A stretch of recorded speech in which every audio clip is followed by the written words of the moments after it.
Welcome to the world's best four-wheel driving channel. Do you know what we do on this channel? Damn right we do. We build the world's best four-wheel drives. Like this. The big cot.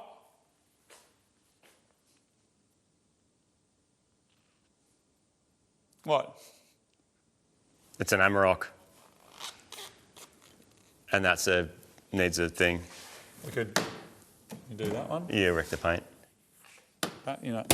Yeah, it's not going to work. Hold on. That was pretty good. Cheers, mate. Cheers, mate. Do you want me to do yours? Hell no, it's 4X.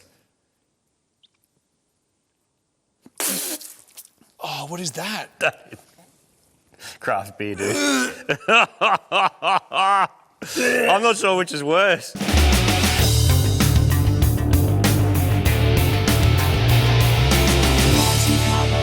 Here on the world's best four-wheel driving channel, we like to modify awesome four-wheel drives. And sometimes we work on Amaroks as well. But today is a very exciting day because it's all external mods to make this thing look heaps better. And let's be honest, it freaking needs it. You reckon? Oh, it needs all the help it can get. Really? Yeah. I actually think this is one of the best looking of all the dual cabs. That's like saying a shit is like the best looking shit out of a shit. They're all ugly. This is ugly. This is just firmly in the ugly box. Do you remember the time you did the pretzel? First thing we're doing, wheels and tyres, because obviously that is one of the most important modifications you can do. Then we've got external mods. Have we even told you what we're doing? We're making this the world's best four-wheel drive. It's also going to be a production vehicle, so it's going to have power, it's going to have solar, shelter. It's going to have storage, it's going to have more modifications than anyone else has ever done to their four-wheel drive before, which is why you're here on the world's premier four-wheel driving channel. Martin, let's dive straight into it and show these people our new wheels. For our Amarok build, we have got a set of ROH Assault wheels that they sent us, but these are a little bit special because they've painted them for us, Martin, in a custom kind of way. Now, most four-wheel drives and most dual cab utes are a 6-stud pattern. Amaroks, for some reason, are 5, which is the same as a Commodore 5x120. So these were custom drilled and custom finished for us for this particular car, and they should look excellent. So that is a 17x9 plus 30 offset. And we're going to be wrapping these in some epic tyres that we're going to get to them shortly. Martin, we got 5 of them. We've got 5 of them. And most importantly, when you're choosing wheels for your four-wheel drive or your ute, look at load capacity. It might be tempting just to jump on Marketplace or, you know, JDM Yahoo auctions and be getting some sick wheel. But often they are for passenger cars, and there is a difference. Stuff that's designed to hold a Mini or a Mira will not hold the weight of this. And it does come into what the thickness of the material is and how they're made and how structural they are. So these have a load rating of over 1,000 kilos per wheel, which is exactly what you need for something like this. And including when you're towing, you're doing GVM upgrades and adding extra weight, again, you've got to look at your wheels. So that's really important, and that's one of the reasons that we got these. Because some people, because this stud pattern 5x120 is the same as a Commodore, you do see some people just running their trucks like this with like just normal Commodore wheels. And if you buy really cheap ones, they're cheap for a reason, and they might not have the load rating. Load rating's number one whenever you're messing around with stuff like this. But they are heavy too, like they need to be. These wheels are available in a variety of sizes and offsets, including load ratings up to 1,500 kilograms per wheel, making it a good choice for vehicles with a GVM Plus suspension upgrade, like the inferior 79 Series Land Cruiser that secretly wishes it was an Amarok. In massive tyre news, BF Goodrich have released the KO3, the much anticipated successor to the KO2 All Terrain Tyre. Now, this is pretty much a tyre that defined the segment, and as such, the All Terrain white wall lettering is now even bigger than before. You can run the white wall, or you can run normal lettering like this. You can mount the tyre each way, but the thing is, this is a fully upgraded and updated tyre that is almost 10 years in the making, and every single component of this has a function. So none of this is made just for design. This interlocking tread pattern is made so you get better performance on the dirt, and the acceleration and braking is absolutely incredible. I was using these tyres recently up in Queensland, and the acceleration and the braking was mind-boggling. Now, the other thing that I really like about these tyres is they've got what they call their core guard technology, and basically it's this extended armour that goes over the sidewall, because certainly when you're off-roading, and Martin and I are off-roading almost every single weekend, this is the most vulnerable part of the sidewall, where you're getting kind of hit with rocks and stuff like that that can puncture your tyre. So that there now has extra rubber down the side. We've got the Baja Championship logo over here because this tyre was developed for Baja. It's got the Three Peaks Mountain for severe snow rating as well, which for Australia is kind of not something that is kind of really important, but certainly overseas that is a consideration as well. But this is a proper all-terrain tyre that has exceptional performance and endurance and longevity, totally updated from the KO2, and I know that everybody is going to be frothing on these because the KO2 tyre is just synonymous with all-terrain. So we got pretty much the first set that's available in Australia, so we're going to throw them on our rims, then throw them on the Amarok. It doesn't matter if you're driving a sports car or something that you're using to smash through muddy bog holes. Tyres are going to be your best mod and should be your first. And for off-road adventures, you want something that's tough, functional and durable. The KO3 is the 5th generation of the all-terrain tyre, a segment that BF Goodrich started themselves in 1976, and this one has a new tread compound that was developed for racing at Baja. Because Volkswagens don't actually have studs, and there's a lot of controversy as to why or why they don't, but the truth is they don't. It can sometimes be really difficult putting on wheels and tyres, particularly if they're as big and heavy as that. So what you can get is this, which is called like a wheel hanger or a locating wheel hanger. And basically you put that in there and it means it's easier because then you can hang the weight of the wheel on there when you're sticking them on your car. We are pretty excited to start taking this car out on some adventures, and a proper set of wheels and tyres is the first step to unlocking some of Australia's best dirt roads. The thing is, on a sealed road, you can take almost anything from a Corolla to a Tesla or even a Lotus if you're trying to grow some hemorrhoids, but off-road is a different story. You need to be set up for it. Now, a quick note on these new KO3 tyres, you can run them with the white lettering facing in or facing out depending on what your fashion choices are. An important thing to remember for those of you that are just getting into four-wheel driving and haven't been doing it for 40 or 50 years like me and Marty, is that part of your lift also comes from your tyre combination. So as you can see here, if I do a shoe test, you want 1 to 2 shoes worth of gap in there. And then, so look at that.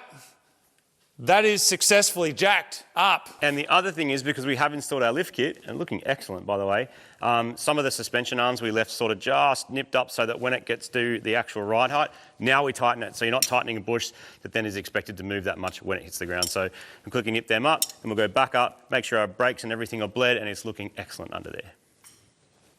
We need flares, Martin. Do we? Yeah. I knew that though. This is why I already ordered them. Hey Siri, order some flares. Tyres that hang outside the guards can get you a defect, so some flares are on their way. With all the suspension tightened up, we can move on to bleeding the brakes. We're using Castrol React .4 fluid and this air-powered bleeding sucker thing that helps draw the fluid through. It moves fast, so this gravity-powered drip dropper thing keeps the master cylinder topped up the whole time. Apparently the order that you bleed all the wheels in is unique to Amarok's. With that done, it's time to remove the factory front bar so I can throw it in the bin. Here's the thing about a lot of four-wheel drive builds that's a real problem. They stick a whole bunch of stuff on their car to give the impression that they're off-roading. But the truth is, day to day, they're driving around in Daihatsus, Volkswagen Ups, Golf GTIs and Subaru wagons, but not us. No, because we are legit.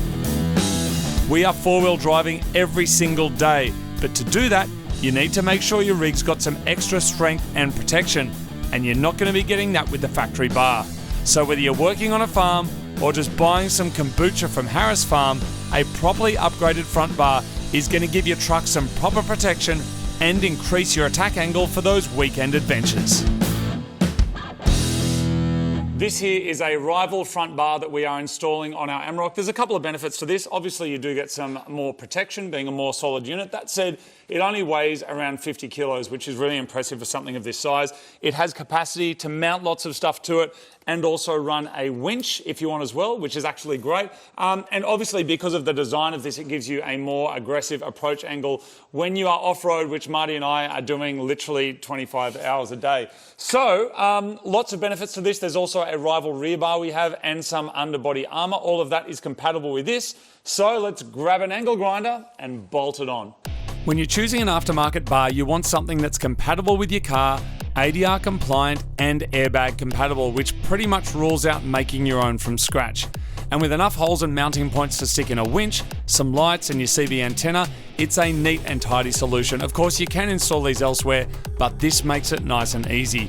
Now, you may not actually need a bull bar or an aftermarket bar, but as with any kind of off-road driving, it will help protect your car against trees and rocks. And even on-road, many people who are touring and towing caravans want to install them to help protect them in the case of striking animals. And in the outback of Australia, there's some really big ones. I drove to the centre of Australia last year in a dual cab and ended up taking out a kangaroo, which luckily only destroyed the plastics on the front of the ute, but a big hit like that could end your holiday or even worse. Now, a quick note on safety. A part of you definitely thinks about trying to swerve around kangaroos, but at speed, with a lift kit and a big car like this that's not meant to handle like a sports car, swerving can be extremely dangerous at speed. So follow the advice that my mum gave me when I started driving, and that is to plough through Skippy. My mum legitimately threw stuffed toy animals in front of my car on the driveway when I was a teenager to try and condition me not to swerve dangerously at speed. So, thanks for that, Mum. Alright, that's it. The front bar is on. Now, a quick random side quest. Around 10 years ago, Marty and I drove across Australia for a TV series called Lend Us a Ride, and we spent quite a bit of time in a Ford Capri. Yes, a convertible. It was a terrible choice of car for a long road trip. So we stopped off in a small country town, we found an old bull bar at a wrecker's, and we installed it in a shed. Not a car that is traditionally meant to have a bull bar on the front, but we did the best with what we had, and the locals loved it. Have a great trip. Thanks, mate. Bye-bye. City slick and brain dead song flappers. I wonder how far they're going to get in that. See you, man. Oh my God. Anyway, back to the Amarok, where it's now time to install the rival rear bar. It's made from 6mm aluminium alloy with 5mm steel brackets. It's also ADR compliant, and I reckon it looks excellent. And that's important, because there is definitely a style consideration for a lot of people. Even if they deny it, the 4x4 crowd is just as fashion conscious as the Honda Civic crowd. It's just a different shopping list of stuff they're sticking on their car. But that there looks excellent. The rear bar is on, it's looking awesome. Front bar is on as well, but that is just a small part of our upgrades of this Amarok. Now, if you are four-wheel driving as much as me, which is basically every day, 366 days a year, and you're going extreme like I do almost every day, you also need some underbody armour. So the next stage of this build is this rival underbody armour kit. Now, over here, we've got a massive upgrade to what was provided from the factory. This here is basically your engine protection under here, 6mm thick and light as well, offering really good protection. We've also got another rival piece over there, which is for the transmission, and we have armour for the lower control arms. Now, these are aluminium alloy, which means that weighs like about 1.5 kilos, which is just, it's shocking because it looks so big. It's 6mm thick, but together these only weigh around 3 kilos. So we're going to put the Amarok up on the hoist. We're going to install all of this stuff, and that means we are going to be ready for the shopping centres of Sydney and for all of the mad off-road adventures that we are about to embark on. So let's do it. Bash plates and underbody armour is a modification that often people forget about, but they're easy to install and protect your sump and gearbox. Your car may already have them from factory, but seriously, that stuff is not going to do any good if you're properly smashing through some rocks. I spent a lot of years riding dirt bikes, and a sump guard was one of the first mods I'd ever do. And that brings us to the whole point of modifying cars in the first place. They are made to do what most people are going to do with them. But if you're a real car enthusiast, you're probably not most people. You actually put in the time, effort, and attention into making your car the best it can be with the money that you've got. Cars are made to a price point, and often they won't do all the stuff you need them to do, which is why there are so many aftermarket parts and customization options available. We've heard so many times over the last 16 years while making this show, people say, if it was meant to have that stuff, the factory would have put it on there themselves. These people are idiots, and you can unfriend them immediately. When you're installing bash plates and underbody armour, keep in mind that when you're servicing your car, you'll probably need to remove these so you've got access to change fluids or access different parts of your car that may need repairing or replacing. All in all, it's a little bit of extra time, but it's absolutely worth it for the insurance of knowing that the underneath of your car is getting the best protection possible. So I put all these bolts in, but I actually need to take them out again to put the back on. I did know that, world's best four-wheel driving channel and all that. I just wanted to show you how to do the front part in case you only wanted to do that bit, and because I know what I'm doing and you don't. That's why you're watching this show. Is it meant to do that? I mean, I know that.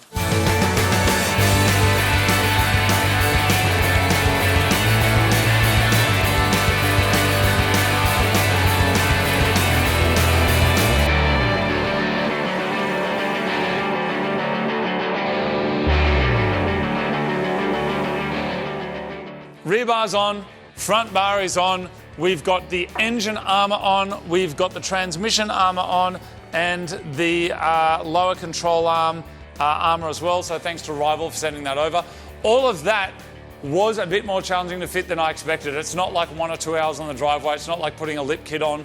It's heavier stuff, it's bigger stuff, it's way easier if you've got some extra hands with you as well, so keep that in mind if it is something you want to DIY. Otherwise, of course, just send it to your four-wheel drive shop and get them to do it. But now, because we got these mad big fat wheels and tyres that are hanging out a little bit outside, which in Australia is not legal, we're going to add some flares. It's going to make it look fat, but also keep the car functional and make sure that those massive, big KO3 tyres are under a nice little home, a little tent.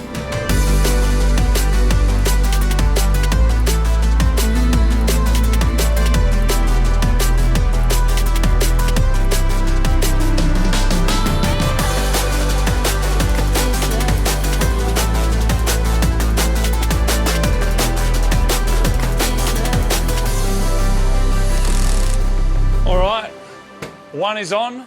There are 3 more to go, but it has been a massive session here on the Amarok. So I'm going to keep working and get the rest of these flares on, and then next time you see it, it's going to be looking mad, fat, wide, and high. Weirdly, like the opposite of what we would normally want. And then next episode, we got mad stuff happening up here. We got battery systems. We got off-road stuff. We got safety stuff. We got technology. There is so much coming at you on the world's best four-wheel driving channel, so stay tuned in. Of course, if you want to support the show, check out mightycarmods.com, the world's best four-wheel driving website. And we'll see you on the next episode of Mighty Car Mods.